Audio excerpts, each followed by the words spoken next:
All right, let's dive into Chapter 6 of the State of Our World report. We're going to be looking at cultural dynamics. So that means things like globalization, media's influence, and social movements. A lot to unpack there. Yeah, a lot of really interesting stuff. Definitely. So the report kind of kicks things off talking about globalization and cultural exchange. And, it brings up this question of, as the world is becoming increasingly connected, are we also becoming more similar?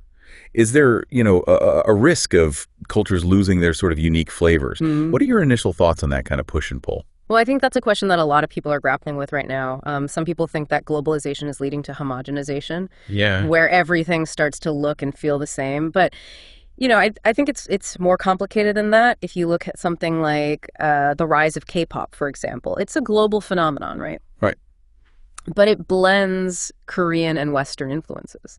So I think it's more of a cultural hybridity, more of a fusion rather than just an erasure. Yeah, that's a really good point. I mean, K-pop is everywhere, and it doesn't feel like it's erasing Korean culture. It feels like it's kind of like adding to it, and there's this back and forth, right? Like Korean culture is also influencing the West. It's not just a one-way street, but it makes me think about, the report also talked about the importance of preserving indigenous culture. So, if K-pop represents this kind of dynamic blending, what about cultures that are at risk of being overwhelmed or even disappearing? Yeah, that's a really critical point. And the report actually draws a parallel between disappearing indigenous cultures and like endangered species. Kind of a stark comparison, but it highlights what's at stake. They say we're losing indigenous languages at a rate of 1 every 2 weeks, which is just devastating. Wow. Yeah, that's a crazy statistic. So, given that, what is being done? I mean, is there any hope for kind of counteracting that loss? Yeah. Well, there are definitely some glimmers of hope. The report highlights how indigenous communities are actually using media to reclaim their narratives. So they're broadcasting their languages and cultures to a wider audience. Things like the Maori television channel, for example. It's a really powerful example of using media for cultural preservation. Yeah. It makes me wonder how many other initiatives like that are happening around the world. And that's something I'd love to look into more. But beyond media, are there other ways that we can actively support these efforts? Well, the report emphasizes the importance of land rights. Recognizing and protecting indigenous land rights is one of the most effective ways to safeguard their cultures, but also biodiversity. So it's kind of a win-win. Right. Yeah, that makes sense. So there are things happening, which is encouraging. But let's shift gears a little bit. The report also delves into media's influence on shaping our perceptions. So how much power do you think the media actually has? Oh, I think the media has a lot of power, maybe more than we even realize sometimes. And it's not just about what gets reported, it's about how it's presented, what they call media framing. Media framing? That's an interesting concept. Can you elaborate on that a bit? Sure. Imagine you have 2 news stories that are covering the same protest. One story might focus on the violence and the chaos, while the other story highlights the message of the protesters and, maybe focuses on the peaceful demonstrators. Same event, but 2 totally different narratives. And that can really shape how the public perceives what's happening. Right. Yeah, that's a little unsettling to think about, actually. It makes me think about how social media algorithms can create these echo chambers where we're constantly being fed information that just confirms our existing beliefs, and we may not even be aware of how we're being influenced. Exactly. And that kind of leads into another big concern that the report highlights, which is misinformation. It's a huge problem these days, and it's really tied to the digital transformation we've experienced. The internet has democratized information, which is great, but it's also made it much easier to spread falsehoods. Yeah. For sure. I mean, it feels like we're bombarded with information from all sides.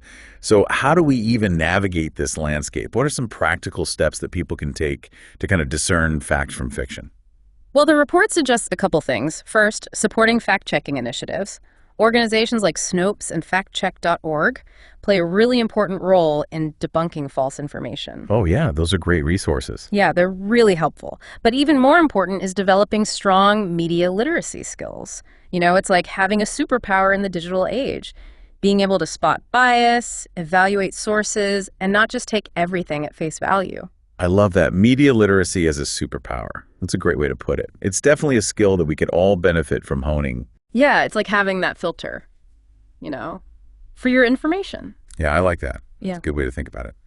So speaking of information and kind of filtering through it, The report also touches on the diversity of languages in the world, like Yeah. over 7,000 languages spoken globally, which is just mind-boggling. It really is amazing. It really speaks to the richness of human expression.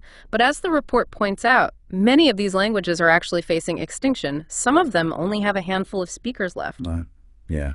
It's hard to even fathom a language just like vanishing entirely. What are the implications of that? Not just for the people who speak the language, but like for the world as a whole. Yeah, it's a huge loss on so many levels. When a language dies, we don't just lose words, we lose an entire way of understanding the world. Each language carries unique cultural knowledge, stories, perspectives. It's like losing a whole library filled with irreplaceable wisdom. Yeah. It's kind of heartbreaking to think about, like all those voices just silenced forever. The report did mention some efforts to revitalize endangered languages, though. What are some of the most promising approaches? Well, one key strategy is language revitalization programs.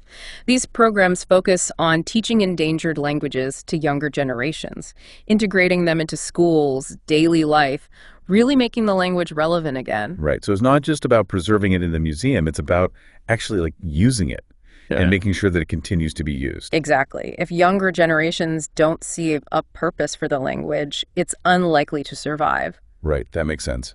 Are there other strategies that are proving successful? Well, documentation is also crucial. Linguists are working really hard to record and preserve these languages, creating dictionaries, audio recordings, digital archives. They're really racing against time to capture these linguistic treasures. Wow. It's like a digital Noah's Ark for languages. That's incredible. So we've talked a lot about these global forces that are shaping culture, but how do these dynamics kind of filter down to our own personal experiences? Like, how does all of this affect us as individuals? That's a great question. I think it really comes down to our sense of identity. In this increasingly interconnected world, we're all navigating multiple cultural influences. And it can be a challenge. We might feel pulled in different directions, trying to reconcile our heritage with global trends, asking ourselves, where do I fit in? Yeah, it's like Hello. trying to piece together a really complex puzzle, figuring out how all the pieces of our identity kind of fit together. Have you experienced this in your own life? Oh, absolutely. I grew up in a multicultural family, so I was constantly navigating different cultural norms and expectations. It was definitely confusing at times, but ultimately I think it was really enriching. It taught me to appreciate the beauty of diversity, but also to acknowledge the challenges that come with it. Right. So how do we navigate those challenges? Like, how do we find that common ground without losing sight of what makes us unique? Well, I think it starts with a willingness to step outside of our comfort zones, to actively seek to understand other perspectives, even if they challenge our own. It's about approaching differences with curiosity and empathy, rather than judgment. Yeah, I like that. That really resonates with me. It makes me think about the importance of communication. Like, we need to be willing to listen to each other, share our stories, find ways to connect despite our differences. Exactly. And it's important to remember that diversity is a strength, not a weakness. Different cultures bring different ideas, innovations, solutions to the table. It's something to be celebrated, not feared. Yeah, absolutely. It's about creating a world where everyone feels valued and respected for who they are, and where differences are seen as opportunities for growth and learning. But with that said, how do we balance embracing the new while still honoring the traditions and values that have shaped us? That's the eternal question, isn't it? It's a dance we're all engaged in, this interplay between tradition and modernity. Think about the role of technology, for example. It can be a powerful tool for cultural preservation, like that Maori television channel we discussed. But it can also lead to homogenization, as global trends spread so rapidly through social media. Yeah, it's a double-edged sword for sure. Yeah. On one hand, we have this unprecedented access to information and the ability to connect with people worldwide. But on the other hand, we risk losing those unique and diverse aspects of our own traditions if we're not careful. Right, and that's where I think mindful engagement comes in, being intentional about how we use technology, how we engage with other cultures, and how we choose to preserve our own heritage. That makes a lot of sense. Because anything about the power of choice, like we have the agency to decide how we participate in this globalized world. We can choose to be passive consumers, just kind of swept along by the tide of trends, or we can be active participants.